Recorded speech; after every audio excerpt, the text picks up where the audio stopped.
Pero cuando ya llegamos pues a una segunda etapa, vale decir, en el proceso ya de la historia del Perú, se recuerda a un grupo de culturas en nuestro medio. ¿Y cuál es esa caracterización saltante que acompaña? Es el desarrollo cultural que lleva nuestro país, pero con aportes culturales. El caso de Nazca, recuerdan ustedes. Su característica principal de los Nazcas, ¿cuál es? De los Nazcas hay un trabajo interesantísimo. De los Nazcas, ¿cuál es? Su trabajo más importante, lo más recordado, se encuentra en lo que es pintura, pero una pintura que está representado en sus cerámicas.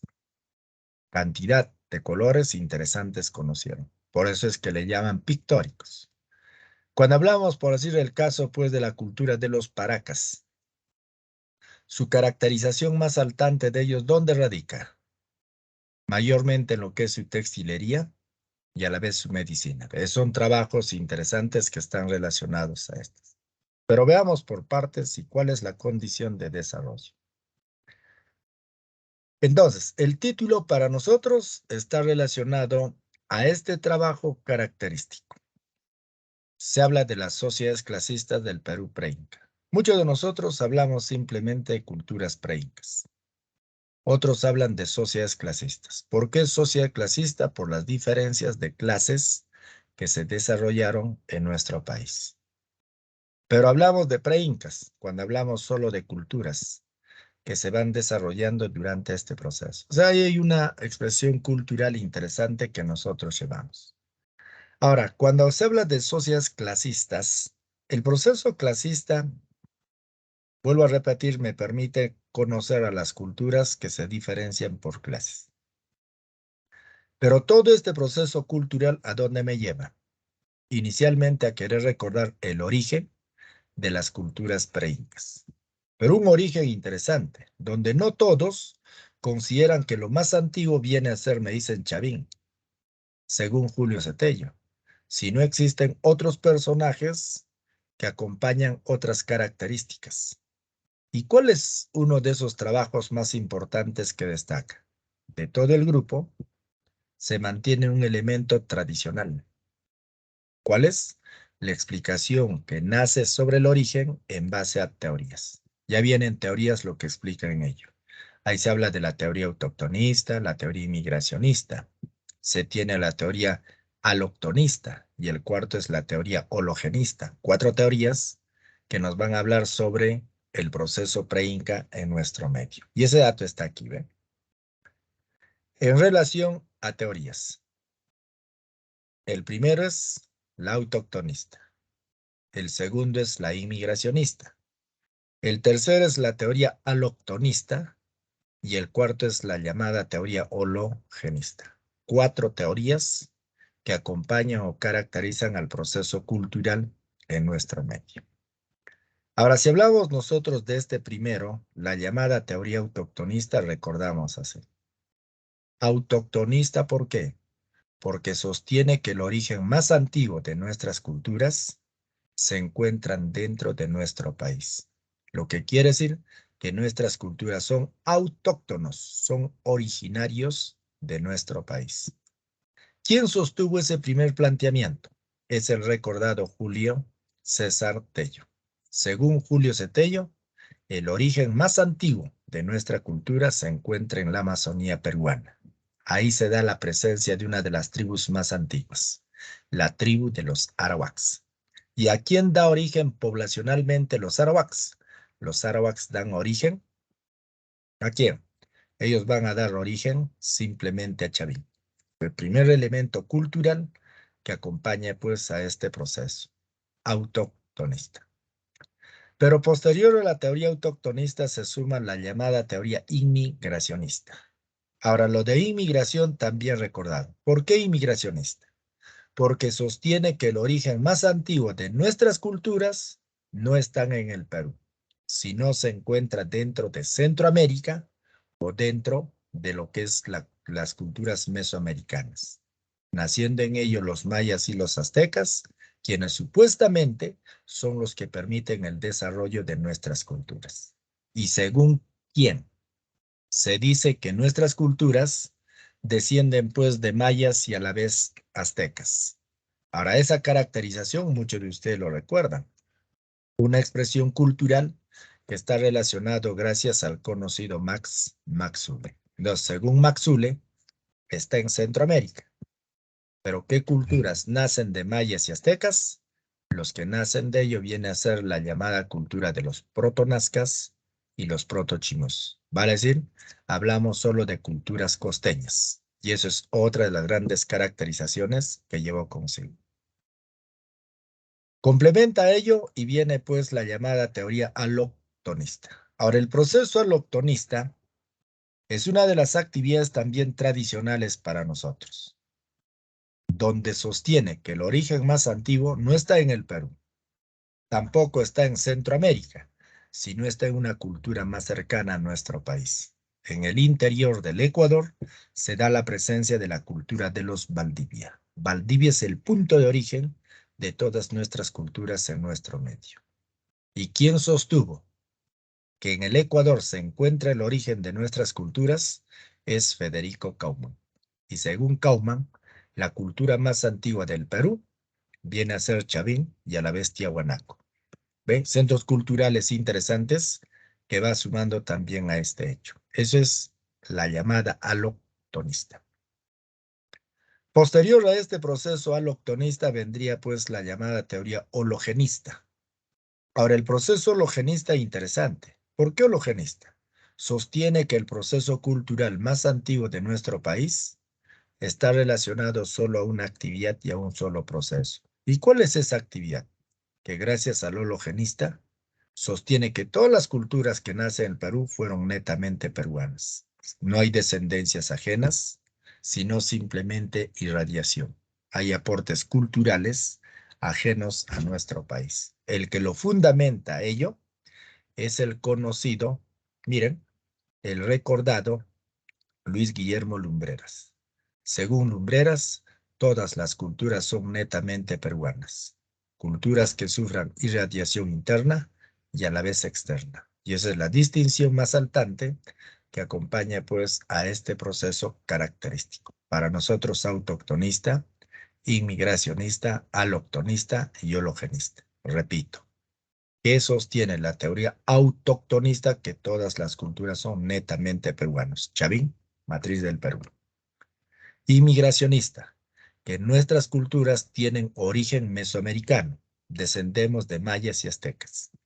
La teoría aloctonista es muy lejos. En el Ecuador se encuentra el proceso cultural. Y la teoría hologenista son netamente peruanos, pero con irradiación interna y externa. Ese es uno de los puntos característicos que acompaña pues a esto de las sociedades clasistas en nuestro país. ¿Correcto? Ahora miren. Como yo tengo ese primer proceso, ahora viene una segunda caracterización de gran importancia. Y el segundo dato está relacionado a lo que hoy en día llamamos solo como periodización. Se habla de la periodización preinca. ¿Por qué periodización? Porque voy a hablar de periodos, se habla de etapas, etc. Pero hablar de periodos y etapas también interesante. Periodización preinca hace referencia a las etapas o a los periodos culturales que se desarrollaron en nuestro país. Si hablo de periodos, el mundo preinca lleva 5 grandes periodos. Pero los 5 periodos que están agrupados tienden a dividirse en 2 bloques culturales. En otras palabras, los 5 se dividen en 2 grandes etapas. 2 etapas. Y si hablamos de esas etapas, la primera etapa es conocido como la etapa de los horizontes culturales. Y la segunda etapa me habla de los intermedios culturales. O sea, 2 etapas interesantes que lleva consigo. Horizontes y los intermedios. Cuando hablamos del primero, es recordar esto de los horizontes. Pero horizontes, ¿por qué? Porque nos hablan de aquellas culturas consideradas como madres. Le dicen culturas panandinas.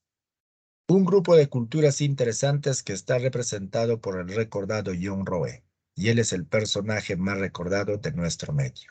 Según Roe, ¿cuántos horizontes culturales destaca en nuestro país? Se da la presencia de 3 horizontes. ¿Y cuáles son esos 3 horizontes que caracteriza ello? El primero es conocido como el horizonte temprano, el horizonte medio y el horizonte tardío. Los 3 horizontes que acompañan este proceso. Pero al mismo hecho se suma un segundo. Ahora se habla de los intermedios culturales. Cuando se habla de los intermedios, encontramos otra relación interesante. ¿Por qué intermedios culturales? Porque voy a hablar de aquellas culturas que representan tan solo la denominación de imperios, culturas nuevas que se desarrollan en nuestro país. Dentro de ello existen 2 intermedios, la cual está representado por el conocido Luis Guillermo Lumbreras. Otra de las grandes caracterizaciones que acompaña pues al proceso cultural más recordado de nuestro medio. Pero esto es así. Periodización preinca, 2 grandes etapas y con ello se habla de los horizontes y los intermedios. ¿Correcto? ¿Quién representa horizontes? John Roe. Explicación que hace en base a cerámicas. Luis Guillermo Lumbreras, 2 intermedios en base a elementos culturales que lograron desarrollar durante esta etapa. Para nosotros, las 2 grandes etapas y los 5 periodos que llevó consigo. 3 horizontes. Horizonte temprano, horizonte medio y horizonte tardío. Cuando se habla de los intermedios, 2 intermedios. Intermedio temprano y el intermedio tardío. Fundamento interesante que sumo caracteriza a este hecho. ¿Correcto? Ahora miren. Se tiene a los horizontes. Una distinción interesante se suma a ello.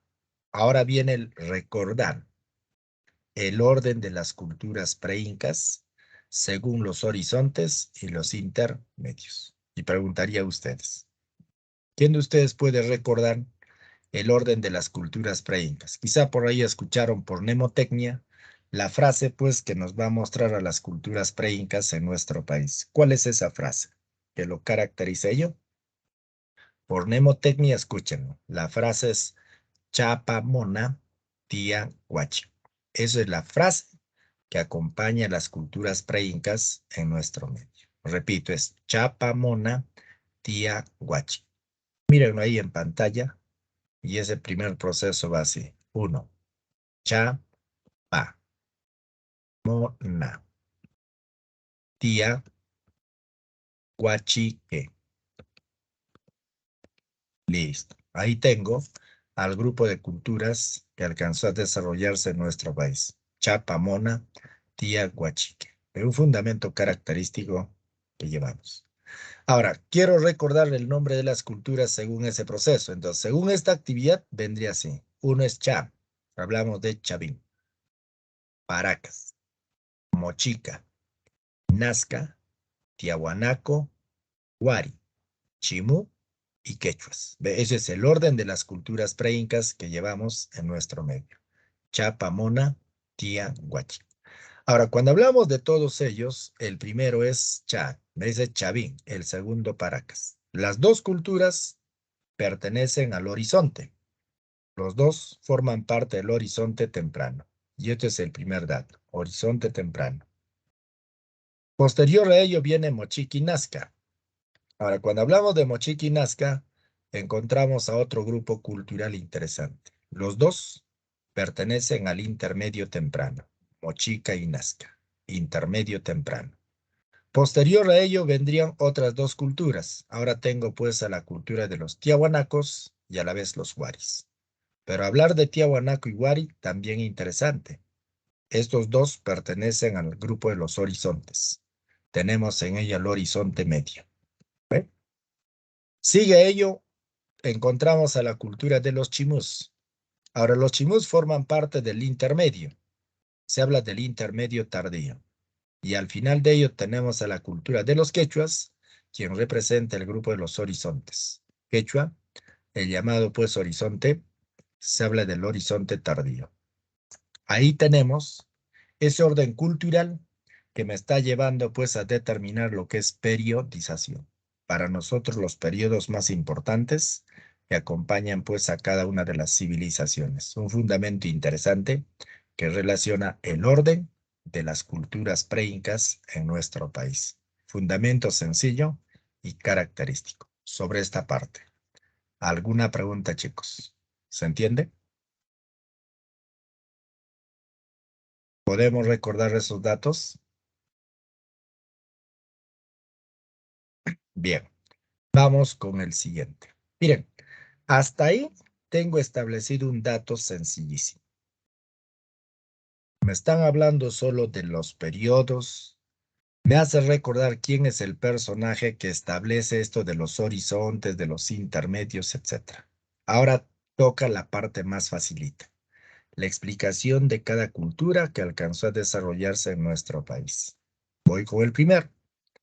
El primero relaciona a una de las culturas más antiguas de nuestro país, Chavín.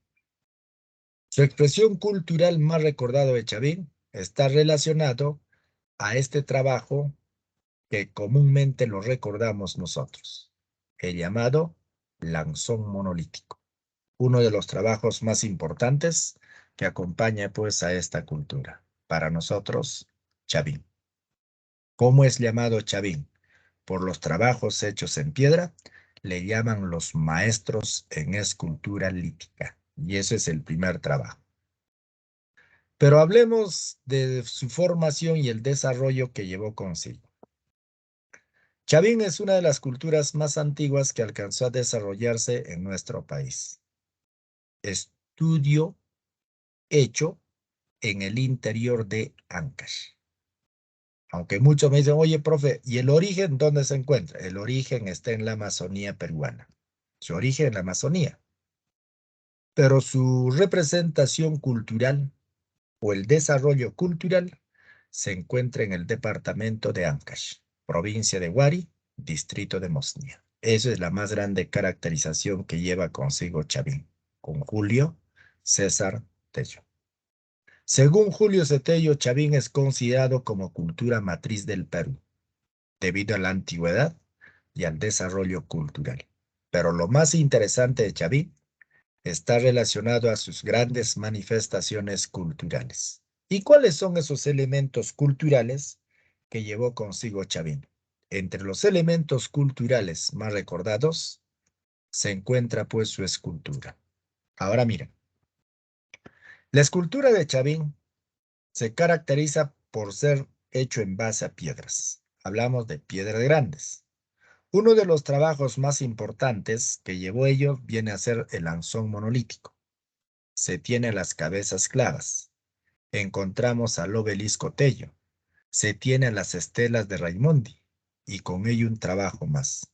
¿Cuál es lo que suma todo ese proceso?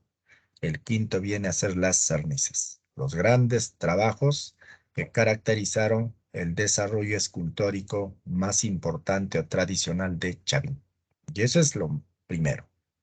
Pero no solo es escultura, sino el otro trabajo se mantiene a nivel arquitectónico y a la vez ceramístico.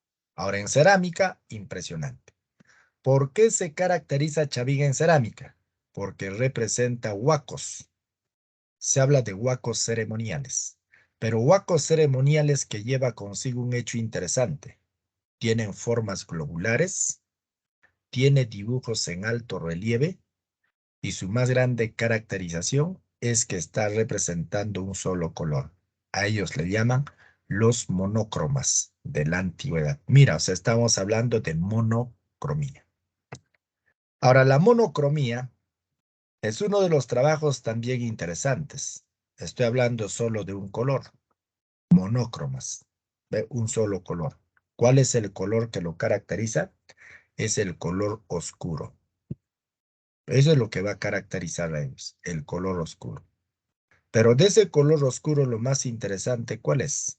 Es el color oscuro, pero que en su interior lleva pues cuatro variedades. Ahí viene el color gris, el color plomizo, el color caramelo y el color negro. Ahora alguien dice, oye, profe, si son 4 colores, entonces no es monócroma, sería polícroma. No, yo estoy hablando de las variedades del color oscuro. El negro es una variedad. El plomo es una variedad del color oscuro. Por eso es que a ellos simplemente a nivel de colores lo llaman solo como los monócromas, monocromía, su representación más importante. ¿Ve? Complementan a ello y viene pues lo que es su arquitectura. Ahora, en cuanto a arquitectura, otra actividad interesante. En cuanto a lo que es arquitectura, el trabajo más importante está relacionado a las construcciones más recordados que llevó consigo, pero construcciones que fueron hechos en base a formas. Y entre las formas que más destacan son, uno, la forma rectangular y laberíntica, la forma en U y la forma en V. Tres colores que caracterizan a este proceso que llevó consigo Chavín. Interesante las actividades logradas durante este proceso. Y ahí va en cuanto a arquitectura. Uno de los templos más importantes viene a ser el Templo del Castillo, construcción hecho en forma rectangular y con un laberinto en su interior. O sea, paredes en cantidades es un laberinto. Eso es lo que caracteriza. Pero suman a ello viene un segundo. Se habla del templo del Paco Pampa Sechín. Ahora, ¿por qué se caracteriza? Porque tiene la forma en V, una construcción interesante. Y el tercero de gran importancia viene a ser el Templo Viejo, llamado también por nosotros como el Templo de Chavín. Ahora, ese Templo Viejo, ¿por qué se caracteriza? Porque tiene una forma interesante. Esa construcción mantiene un trabajo conocido. ¿Y cuál es la representación que lleva pues ello? Se está hablando del templo de Chavín, con forma en U. Por eso decía, ¿cuántas formas tiene sus construcciones? Tienen tres formas. Laberinto, en V y en U. Las tres formas que llevaron consigo. Pero complementa ese desarrollo arquitectónico y encontramos otro de los elementos característicos que llevó consigo. Representación divina. Se habla pues de los llamados los politeístas, a nivel religioso. ¿Por qué politeístas? Por la creencia en varios dioses. ¿Y quiénes eran los dioses en ese entonces? El primero viene a ser el jaguar, a quien consideran como el dios principal. El segundo viene a ser el cóndor, hablamos del cóndor de Chavín. Y posterior al cóndor de Chavín, a quien lo consideran como el emblema nacional de Chavín, se suma pues la serpiente. Tenemos en ello el puma y encontramos al dios Huiracocha, de representaciones interesantes que lleva pues esta etapa. A ese mismo hecho se suma otro trabajo conocido. ¿Y cuál es la otra caracterización que va a sumar en ello? Es la agricultura. Ahora, en agricultura existen actividades interesantes. Se habla de grandes técnicas empleadas durante este proceso. Una de las técnicas es la preparación de las tierras por niveles. Para muchos de nosotros, estamos hablando de los llamados andenes. O sea, los andenes, ¿para qué sirvieron? Para el cultivo de productos distintos que no se desarrollaban dentro de ella. O sea, encontraban algunos productos y según la condición climatológica, tendían a desarrollarse durante este proceso. Para nosotros, andenes.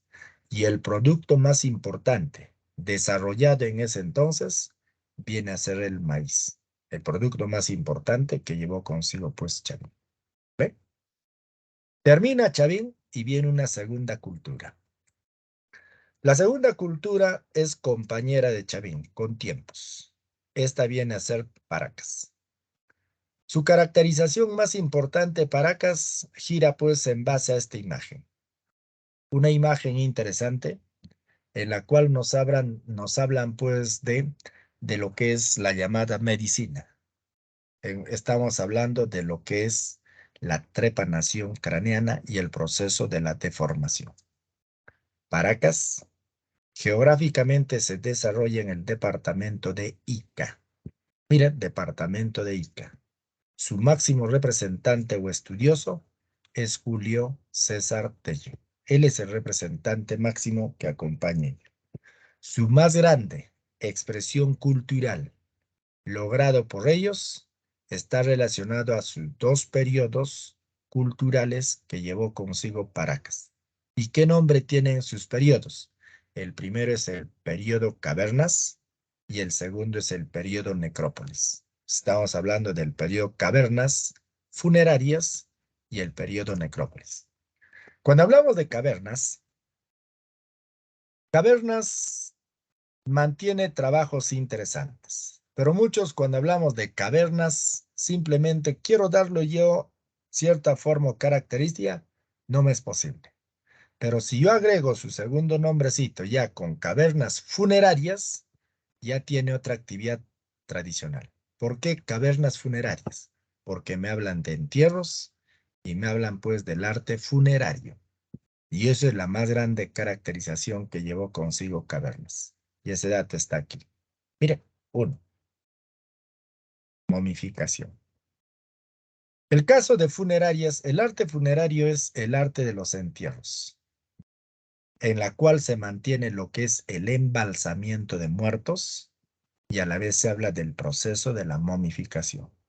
Pero ¿por qué embalsaron y momificaron? Porque ellos creyeron en la inmortalidad del alma, que después de muerto se seguía vivo. Esa es una expresión interesante.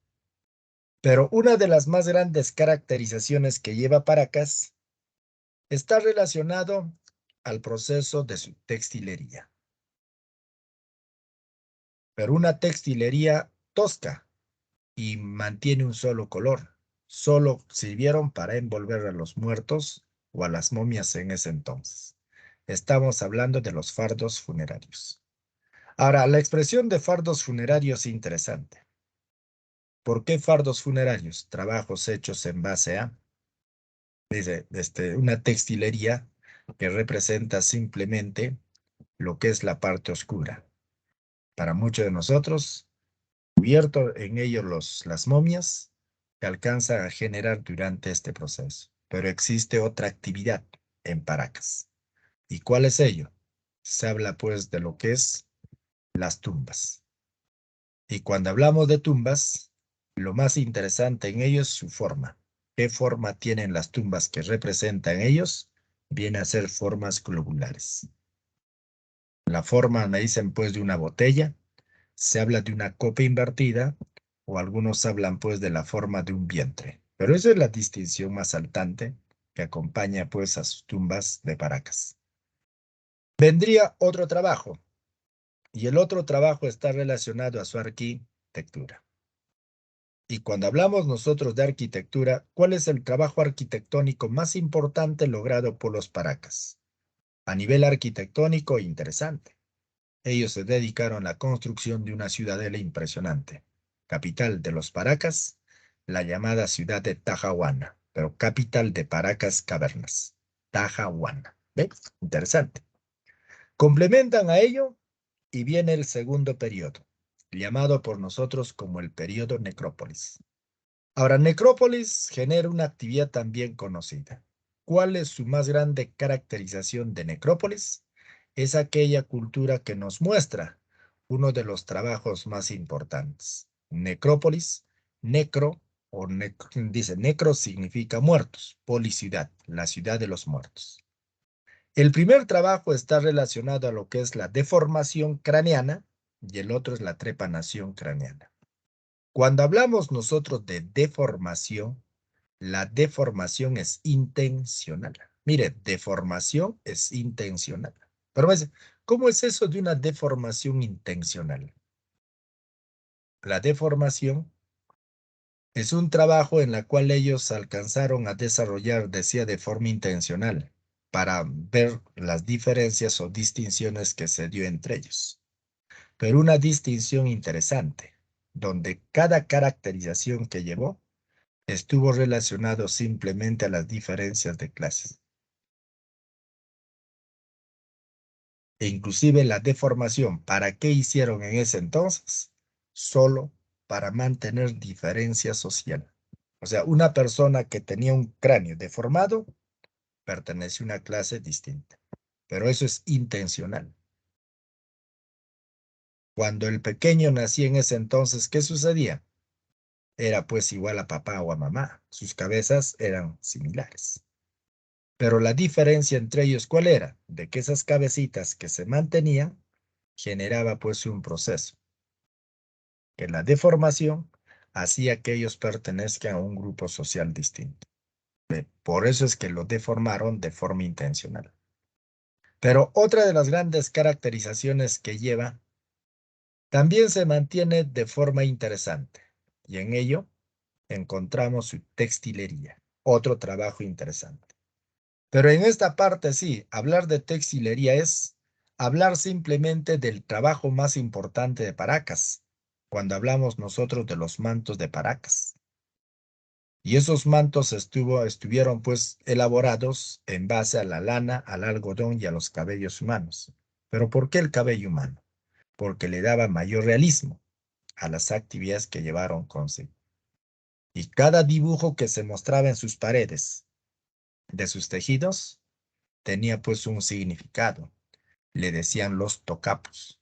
En otras palabras, eran formas de escritura que se mostraban durante este proceso. Y eso es una de las representaciones interesantes que llevaron pues a nivel textil. Un trabajo conocido. Pero aparte de ello vendría otro, y el otro está relacionado a su medicina. Y en cuanto a lo que es a medicina, se habla de lo que vendría a ser para nosotros la llamada cirugía craneana. Estamos hablando de lo que es la llamada la trepanación. Para muchos, la trepanación craneana. La cirugía es interesante, representado por estos personajes, pero una cirugía que también estuvo diferenciado según las clases sociales. Las personas tenían los huesos dañados, pero la curación ya iba por nivel social. ¿Y cómo es eso? Me dice que lo llevaron pues por niveles sociales. Es cuando en ese entonces ellos generaron una actividad interesante. La deformación, la trepanación, estuvo relacionado a ciertos parámetros que ellos mismos llevaban. Inclusive cuando dicen, ¿no? Persona que tenía el hueso dañado, ¿qué sucedía? Si pertenecía a la clase social alta, ellos lo reemplazaban con placas de oro y plata. Para los que pertenecían a la clase media, ahora la trepanación se hacía en base pues a un reemplazo interesante. O sea, el hueso dañado lo reemplazaban con platino y a la vez estaño. Pero para la clase baja era el problema. Lo reemplazaban en ese entonces tan solo con calabazas. O sea, le prolongaban la vida, pero temporalmente. O sea, no era una curación, solo temporalmente alcanzaba ello. Y eso es una de las distinciones más saltantes que llevó consigo. Pero otro trabajo que está relacionado a ello, ¿cuál sería? Aparte de la trepanación craneana, etcétera, el otro trabajo está relacionado pues a esto, a las tumbas con formas cuadrangulares. Pero para hablar de tumbas, de muertos, etcétera, la trepanación tiene elementos distintos. Inclusive el trepanador del cráneo era un sacerdote. Pero ese sacerdote tiene un trabajo interesante, inclusive un nombre. A él le llaman el Shirkam. El médico, el cirujano, etcétera, el Shirkam. Pero aparte del Shirkam viene otro. Y el otro personaje que destaca en ello, ¿quién sería? Un señor también conocido. Se va a dar, me dice, aparte del Shirkam, sacerdotes. Pero aparte de ello se habla del instrumento que sirvió para la trepanación. Se habla del cuchillo de obsidiana. O sea, hablamos de un cuchillo hecho en base a piedra. Otra de las grandes caracterizaciones que llevó en ese entonces, también impresionante. ¿Cuál es el trabajo más importante que llevaron durante este proceso? Lo que llevan en ese entonces es el uso de los analgésicos y los antibióticos. Para evitar el dolor, las infecciones, ellos hicieron uso de ciertos productos. Inicialmente se habla de la chicha de jora. Se da en ello también un trabajo interesante. Hablan del uso de el uso de la marihuana y hablamos el uso de la coca. Los tres productos que sirvieron pues para generar o crear lo que son los antibióticos y los analgésicos. Un trabajo interesante. Y los muertos directamente a las tumbas, con formas cuadrangulares. Y en cuanto a construcción arquitectónica, ellos también tienen un trabajo interesante. Capital, su propia ciudad. Y la ciudad de Necrópolis viene a ser la llamada ciudad de Topara. Otra construcción interesante que nace pues en el interior de Paracas. ¿Correcto? Ahora, si ustedes hacen una comparación entre los dos periodos, hay diferencias interesantísimas. Cavernas y Necrópolis. Cavernas tiene pues lo que es textilería, pero su textilería es distinto al de Necrópolis. En textilería son monócromas, pero cuando hablo de Necrópolis, textilería son polícromas. En cerámica, cavernas me dice es de polícroma, pero cuando hablamos nosotros de Necrópolis, monócroma, o sea, un color. Ahí se habla del color blanco lechoso o el color cremoso. Y esa es una de las grandes caracterizaciones que llevó consigo Paracas durante este proceso. Ahí tengo a cavernas y tengo pues a Necrópolis. Hasta ahí las dos primeras culturas. Termina viene la tercera cultura, pero una cultura que está relacionado ya a una etapa distinta. Se está hablando del intermedio, el intermedio, el intermedio temprano. Lo primero es esta cultura, una cerámica interesante, la cual pertenece a la cultura de los moches. Ahora, Mochica genera grandes actividades.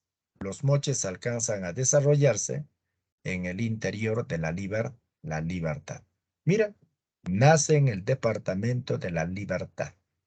Su estudioso es el recordado Max. Se habla de Max Uhle. Va una de las caracterizaciones santanas. Esta cultura tiene expresiones culturales basados en lo que nos muestra ahí en la imagen.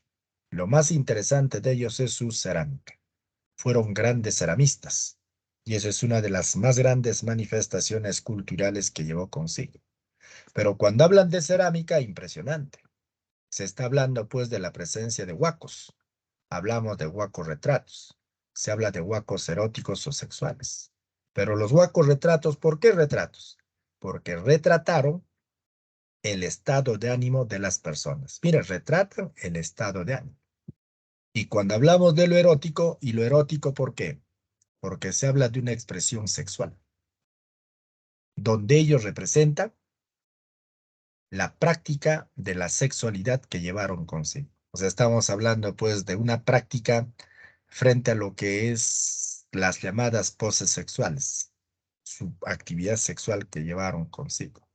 Inclusive ese proceso del erotismo, la sexualidad que ellos llevaron y mostraron, estuvo relacionado pues al fundamento realista, a tal punto de que a ellos le llaman pues los maestros, le dicen los maestros en cerámicas eróticas, o le dicen los maestros documentales o bibliográficos de la antigüedad, o sea, por las caracterizaciones que lleva.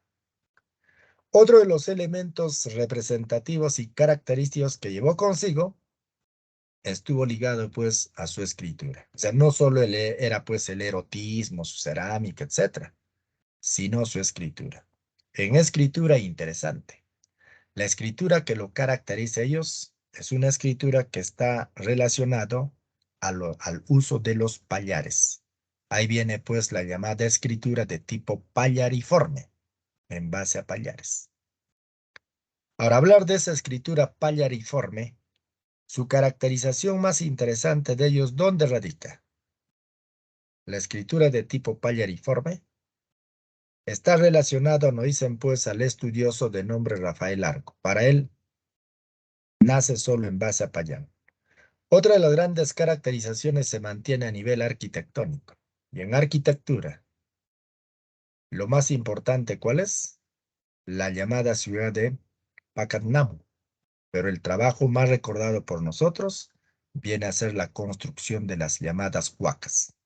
Ahí viene pues la llamada huaca del sol, se tiene la huaca de la luna, la huaca de la araña, tenemos la huaca rajada, la más interesante, ya que en el interior de la huaca rajada encontramos nosotros los restos del señor de Zipán. Esa es una de las características interesantes que llevó consigo pues esta cultura. Ahora, ¿pero qué otra cosa destaca en ello? Aparte de lo que es su arquitectura. Ahora, lo que van a hacer dentro de ello también algo impresionante. Se habla de sus esculturas, pero una escultura que está relacionado a los trabajos agrícolas. Trabajos que se hacen en base a piedra, pero que sirve para actividades agrícolas. Construyen canales de irrigación. Se da la construcción de represas. Ve, mira, canales de irrigación. Se tiene en ello la presencia de acueductos. Inclusive el nombre del acueducto más importante es bien recordado. Se habla del acueducto de Ascope, la más grande representación que llevó consigo en ese entonces esta cultura. Eso es lo más interesante, lo tradicional, que acompañó pues a la cultura de los moches. Ve interesante. Pero, ¿qué otra cosa destaca dentro de esta civilización? Su organización. Ahora ellos no solo crean escritura, sino también supuestamente tuvieron su propio idioma. Le dicen el mochi. Ellos tienen una organización política, donde ellos consideran que la clase alta estuvo representado por un dios que estaba arriba y administraba también lo de abajo. Me refiero pues al Siekich, la máxima autoridad política que llevó consigo los moches, el Siekich. Pero no solo es el Siekich, sino también se tiene pues al llamado Alec. ¿Y quién es el Alec? El sacerdote. Viene el Pillac. Se tiene a los guerreros, al pueblo, etcétera. Todos ellos forman parte de esta caracterización. La llamada cultura de los, tenemos a la cultura de los moches. Esa es la primera caracterización o distinción tradicional. Posterior a este, vendría otra cultura interesante. Una cultura que me va a mostrar dibujos hechos en la tierra. Esta. Aquí me refiero a la llamada cultura de los, ubicamos a la cultura de los Nazcas. Ahora, Nazca alcanza una actividad interesante. Nazca se desarrolla en el departamento de Ica. Su máximo representante o estudioso de Nazca es el mismo Max Uhle. Su caracterización principal gira solo en base a elementos culturales. Sus principales manifestaciones culturales que llevó consigo Nazca. Uno de los primeros trabajos que representa Nazca, ¿cuál es? Es, al igual que los moches, su cerámica, pero con una diferencia interesante. Mientras que los moches representan una cerámica realista a través de huacos, cerámicas eróticas, retratos, etc., los nazcas representan cerámica, pero no de esa índole o con esa gran belleza, sino Nazca representa cerámicas simples, pero genera algo impresionante. ¿Saben cuál es? Que en cada trabajo que representan los nazcas, destaca algo impresionante. ¿Saben qué es lo que destaca de los nazcas en ello? Lo que va a sobresalir es el uso de colores, el uso de pintura. Estamos hablando de la cultura considerada como los maestros pictóricos de América precolombina. ¿Ve? Maestros pictóricos. Ahora, los pictóricos, ¿por qué pictóricos? Porque estamos hablando de aquellos señores que representan cerámicas en base a una gran cantidad de colores. Se habla hasta de 16 colores. Es de la cultura que conoció la mayor cantidad de colores, de 11 a 16 colores. Pero lastimosamente, dice un cierto error, un trabajo que esté relacionado a ciertas actividades de los errores que se tienen, ellos generaron una actividad interesante. Ellos sienten temor a ese proceso. Inclusive llaman el horror. Ahí nace el llamado horror al vacío. Otro trabajo interesante que lleva consigo Nazca. Y ahí tiene. Y con esa misma expresión viene la construcción arquitectónica más interesante. En cuanto a arquitectura, se da la construcción de lo que es la llamada ciudad de Cahuachi. Ahora, Cahuachi también es interesante. ¿Por qué se caracteriza Cahuachi? Cahuachi se caracteriza por ser el centro arquitectónico con forma piramidal, uno de los trabajos más recordados que acompaña pues a esta civilización para nosotros, Cahuachi. Ahora, Cahuachi mantiene elementos interesantes. Tiene forma piramidal, a la vez una pirámide trunca es lo que lo caracteriza pues a esta ciudad. Lo consideramos muchos de nosotros como la capital de los Nazcas. Otros lo consideran pues a Nazca como una de las ciudadelas más pobladas del mundo andino. Una distinción interesante. Otro de los trabajos que comparten ello viene a ser su agricultura, pero en agricultura impresionante. Supera pues a las otras culturas, se asemeja bastante al de los moches, mientras que los moches construyen canales de irrigación, represas, etcétera. Los nazcas generan algo similar. Pero Nazca, ¿qué genera? La presencia de las llamadas galerías filtrantes. ¿Y por qué galerías filtrantes? Le dicen galerías filtrantes porque lo que llevaron en ese entonces viene a ser trabajos hechos en la tierra, pero que almacenaban agua, que la irrigación era subterránea en ese entonces. Galerías filtrantes. Gracias a esa tecnología generado por estos señores en ese entonces, es que a los nazcas lo llamamos nosotros como el imperio. Le dicen pues el imperio agrícola. Y muchos de nosotros a los nazcas, ¿cómo lo llamamos? Le dicen pues los maestros de la ingeniería. Le dicen maestros ingenieros, los ingenieros hidráulicos del mundo andino. Esa es su expresión más saltante. Otro dato que relaciona a los nazcas está determinado a nivel astronómico. Ahora, esto de la astronomía, muchos de ustedes lo recuerdan. Dice, ¿por qué la astronomía? Porque el trabajo astronómico está relacionado a tres elementos. Uno, la representación solo de las pampas de Nazca. Pero cuando hablamos de pampas, oye, cualquier pampa se muestra en ello. No, las pampas que representan ellos son simples pampas según María Reich, pero que representa un calendario solar. El segundo me hablan de líneas, pero cuando hablamos de líneas, algo similar, las líneas de Nazca. Pero esas líneas de Nazca, ¿qué es lo que me está mostrando? De que alcanzo pues trabajos que están relacionados simplemente a los llamados caminos ceremoniales o a los seques andinos, estudiado por el recordado Toribio Mejía Césped. Y según él, las líneas no son simples líneas, sino es la representación de un calendario. ¿Pero qué clase de calendario nos muestra en ello? Se está hablando de un calendario agrícola. Ahora vendría un tercero, y el tercero son los llamados geoglifos, dibujos hechos en la tierra, pero dibujos interesantes, dibujos que están relacionados simplemente elementos tradicionales que nosotros llevamos, el caso del mono, el colibrí, la araña, que forman parte de los dibujos hechos en la tierra. Gracias a esa expresión, recordamos a un personaje, al recordado Paul Kossoff, que para él no son simples dibujos, sino representa un primer calendario. ¿Pero qué clase de calendario? Ahora se está hablando de un calendario zodiacal, la más grande representación que llevó consigo Nazca. ¿Ve? Complementan a ello y vendría otra cultura, perteneciente al horizonte medio, Tiahuanaco. Tiahuanaco es una cultura también recordada por nosotros. Esta cultura nace en el altiplano y como cultura que destaca en el altiplano, mantiene grandes caracterizaciones. Estudiado por Pedro Cieza León, considerado en nuestro país como el primer representante en la historia que se genera o que generan o dicen pues actividades de reconstrucción. O sea, estamos hablando de quién?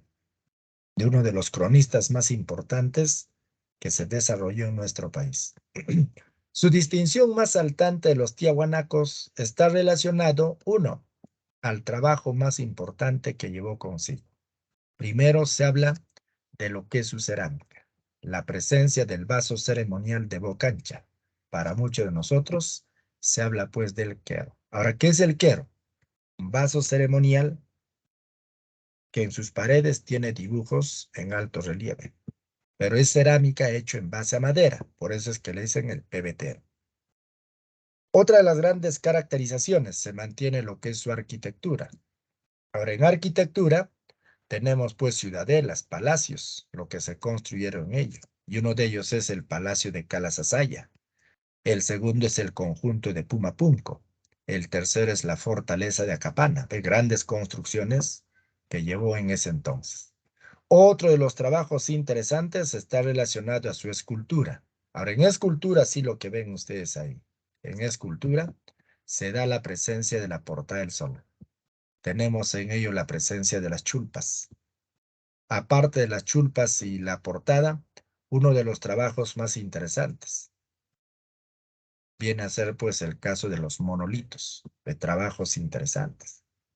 Otro trabajo está relacionado a las actividades económicas, el desarrollo de la ganadería, pero una ganadería impresionante, carne en abundancia. Pero esa carne en abundancia traería consigo, para evitar el deterioro, la deshidratación. Y con la deshidratación se habla pues del charqui. Ahora, en cuanto a lo que es el trabajo agrícola, el cultivo de la papa, pero papa en puna tampoco sirve. Deshidratación. Se da la presencia del chuño. Y a ello las otras técnicas que se sumaron al caso del guaru eran actividades que se desarrollaban en las zonas pantanosas. Se da la construcción de los pisos ecológicos, lo que en Chavín le dicen andenes. La otra cultura es Wari, pero Wari mantiene un trabajo también tradicional, considerado como el primer imperio militar. Nace en Ayacucho. Su más grande distinción cultural, primero, su origen está relacionado a la fusión de tres culturas que permiten el nacimiento de Wari. Ahí viene pues el proceso fusional. ¿Quiénes dan origen a Wari? Nazca, Tiahuanaco y la cultura de los Huarpas. Los tres permiten el nacimiento de Wari. A la vez se caracteriza por ser el imperio urbanista. En arquitectura, centros urbanos de gran importancia destacan en ello. Se da la presencia de lo que es la ciudadela de Viñaque, capital de los Guaris. Se tiene pues a Piquillacta, centro militar que destaca dentro de Cusco. Tenemos el de Pachacamac en Lima, de trabajos interesantes. Otra de las grandes distinciones se mantiene a nivel de cerámica. Y en cerámica lo más importante, ¿cuál es? Representación antropomorfa isomorfa. Ahora, si hablamos del antropomorfa, lo que ven es a cerámica con la forma de una mano o de un pie. Esa es la representación más saltante de los Huaris. Y en agricultura se asemeja a los de Chavín, representan andenes. Y vendría la última, una cultura que está relacionado al uso tan solo del oro y la plata. Me refiero pues a los chinos. Los chinos alcanzan un desarrollo interesante. Los chinos nos hablan de aquel trabajo que está relacionado a lo que es, decía, el oro y la plata. Lo que ven ustedes en imagen. Se da la presencia del cuchillo de yin, para nosotros el tum. Esta cultura nace en el interior de la libertad. Su máximo representante, dos señores, Max Zule y Julio Cetello. Su característica más saltante está relacionado a los elementos culturales que tradicionalmente llevamos. En cerámica se habla del uso de los huacos silbadores. En arquitectura, el trabajo más importante, Chan Chan, la ciudad de barro más impresionante del mundo andino. Y ese es uno de los trabajos más recordados que nosotros llevamos. Otra de las grandes representaciones que se tiene, decía el caso de la orfebrería. Hablamos del uso del oro y la plata. Con ello, pues, la presencia del tumi. Otro trabajo interesante está relacionado a su relación organizativa que llevó políticamente la cultura de los chinos, algo similar a la cultura de los moches. ¿Quién era su autoridad máxima de los moches? Al igual que los chinos, es el Siekich. Seguido a ello viene el Ayapaec, viene el Pixilca, o sea, estoy hablando del dios, del sacerdote. Hablamos de los militares. Tenemos al Paraec, la gente del pueblo. Tenemos a los Llanas, o los esclavos, que forman parte de la cultura de los chinos. Pero estas son las más grandes caracterizaciones que acompaña cada cultura preinca en nuestro medio. Sobre estos puntos. ¿Alguna pregunta, chicos? ¿Preguntas? ¿Se entiende? ¿Es claro? Sí, profesor. Ok. Listo, chicos. Entonces, hasta aquí llegamos con ese bloque cultural que representa las principales civilizaciones más antiguas de nuestro país, sociedades clasistas preincas. Punto. Quedamos en ello y en la siguiente continuamos con otro tema. El que sigue es Imperio Incaico o Tawan Tinsuyo. Conmigo hasta aquí. Cuídense. A estudiar, por favor. Y hasta la próxima. Bye, bye. Chao. Nos vemos, chicos. Profesor, ¿puede pasar las diapositivas, por favor? El PPT, de la clase de día. Pasarles estas. Voy a hacer lo posible, ¿eh? No, profesor. A veces, sí, cuando salimos ya no podemos volver a esto, ya es el problema. Pero voy a hacer lo posible, no se preocupen. Listo, chicos. Quedamos en ello entonces. Y hasta la próxima.